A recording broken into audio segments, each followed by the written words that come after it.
Assalamualaikum warahmatullahi wabarakatuh. Teman-teman kelas 10, bagaimana kabarnya? Pada kesempatan hari ini saya akan spill kisi-kisi PSAT Matematika kelas 10 SMA Negeri 1 Karanganyar tahun 2025. Materi yang harus kalian miliki harus kalian kuasai minimal itu ada 3 bab. Yang pertama persamaan dan fungsi kuadrat, yang kedua tentang statistik, yang ketiga tentang peluang. Nomor 1 itu menentukan akar-akar persamaan kuadrat. Jadi menentukan X1 dan X2. Bisa untuk mencari ini kamu bisa menggunakan rumus ABC atau menggunakan faktorisasi atau melengkapkan kuadrat. Kemudian yang kedua menentukan nilai diskriminan suatu persamaan kuadrat. Diskriminan itu D. Itu sama saja B kuadrat min 4AC. Kemudian nomor 3 menentukan jenis-jenis akar dari suatu persamaan kuadrat. Jenis akar itu ada imajiner, kembar, real kembar, dan real berlainan. Kalau real berlainan berarti D-nya lebih dari 0, kalau kembar berarti sama dengan 0, kalau imajiner berarti kurang dari 0. Kemudian nomor 4 menentukan koefisien yang belum diketahui dari suatu persamaan kuadrat jika memiliki akar yang sama. Syaratnya akar yang sama adalah tadi sudah saya katakan bahwa D-nya harus sama dengan 0. D itu apa? D itu B kuadrat min 4AC. Kemudian nomor 5 menentukan nilai dari 2 per X1 plus 2 per X2 dari suatu persamaan kuadrat yang akar-akarnya X1 dan X2. Jadi untuk mencari 2 per X1 plus 2 per X2 itu dengan disamakan penyebutnya. Nanti di sana kamu diperoleh ada X1 plus X2 dan X1 kali X2. Jadi X1 plus X2 itu min B per A, kemudian X1 kali X2 itu C per A. Berikutnya nomor 6 menentukan nilai A plus 2, B plus 2 dari suatu persamaan kuadrat yang akar-akarnya A dan B. Ini sama A plus 2, B plus 2 itu dibuat perkalian pelangi. A kali B, A kali 2, 2 kali B begitu. Kemudian nomor 7 menentukan nilai salah satu koefisien dari persamaan kuadrat yang akarnya akal alfa dan beta yang belum diketahui jika seper alfa dan ditambah seper beta diketahui. Jadi nanti seper alfa plus seper beta sama dengan berapa diketahui. Kemudian seper alfa dan ditambah seper beta itu kamu olah, disamakan penyebutnya. Sehingga nanti diperoleh ada alfa plus beta dan alfa kali beta. Alfa plus beta hampir sama dengan X1 plus X2. Alfa kali beta sama dengan X1 kali X2.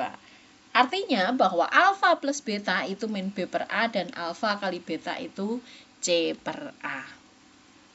Nomor 8 menentukan rumus fungsi kuadrat jika akar-akarnya diketahui. Menentukan rumus-rumus fungsi kuadrat. Akar-akarnya diketahui, karena akar-akarnya diketahui berarti kan rumus fungsi kuadrat itu X kuadrat min jumlah akar X plus hasil kali sama dengan 0. Nomor 9 menentukan persamaan kuadrat baru yang akar-akarnya alfa min 2 dan beta min 2. Oh ya, nomor 8 ini mestinya menentukan rumus persamaan kuadrat, mestinya bukan fungsi kuadrat. Persamaan kuadrat. Ini juga sama, jadi menentukan persamaan kuadrat baru yang akar-akarnya alfa min 2 dan beta min 2. Jadi, kamu cari dulu jumlah alfa min 2 dan beta min 2 itu dijumlah. Hasilnya apa? Nanti kan ada alfa plus beta, min berapa. Kemudian kamu cari hasil kalinya. Hasil kalinya nanti ada alfa dan beta, ada alfa kali beta begitu. Alfa plus beta itu berarti min B per A, alfa kali beta berarti C per A. Nanti di sana kamu punya hasil jumlahnya tahu, hasil kalinya tahu, sehingga bisa buat persamaan kuadrat yang baru masih tetap sama, rumusnya X kuadrat min jumlah akar X plus hasil kali sama dengan 0. Nomor 10 menentukan persamaan sumbu simetri dari suatu persamaan kuadrat atau fungsi kuadrat. Persamaan sumbu simetri rumusnya min B per 2A. Kemudian nomor 11, menentukan titik balik dari suatu fungsi kuadrat. Menentukan titik balik atau puncak itu berarti min B per 2A, X-nya, Y-nya berarti D per min 4A. 12, menentukan ukuran suatu persegi panjang jika luasnya diketahui. Kalau luasnya diketahui, nanti luas itu sama dengan panjang kali lebar. Nah, nanti misalnya panjangnya kamu misalkan P, berarti nanti L-nya harus kamu buat, lebarnya harus kamu buat dalam bentuk P, agar bisa mencari P-nya berapa. Nanti kalau sudah ketemu P-nya berapa, bisa nyari L-nya. Berikutnya, tentang statistik, menentukan banyaknya bagian dari diagram lingkaran dalam bentuk persen. Jadi ada gambar lingkaran, nanti di sana disajikan persen-persennya dan jumlah seluruhnya. Dalam satu lingkaran berarti 100%. Kemudian nomor 14, menentukan frekuensi dari data yang diketahui dalam bentuk tabel dengan rataan hitung diketahui. Tahu rata-ratanya, nanti bisa mencari frekuensi. Termasuk nomor 15 juga sama. Nomor 16, menentukan median. Median itu berarti nilai tengah. 17, menentukan modus, itu data yang sering muncul. Nomor 18, median lagi, tapi median dalam bentuk kelompok, datanya kelompok. 19, modus masih tetap sama, modus data yang sering muncul, hanya saja tampilannya dalam bentuk histogram. Jadi ada gambar diagram histogram, kemudian nanti kamu nyari modusnya. Untuk mencari modus berarti kamu harus tahu, atau paling tidak paling tinggi kamu bisa nyari tepi bawahnya berapa, dan seterusnya. Panjang kelas dan sebagainya, interval atau panjang interval. Berikutnya, menentukan simpangan baku dari data tunggal. 21, menentukan simpangan rata-rata data tunggal. Nomor 22, menentukan kuartil atas atau Q3 dari data yang disajikan. Berikutnya, tentang peluang, berarti menentukan banyaknya bilangan ganjil yang bisa dibuat dari angka-angka yang disediakan.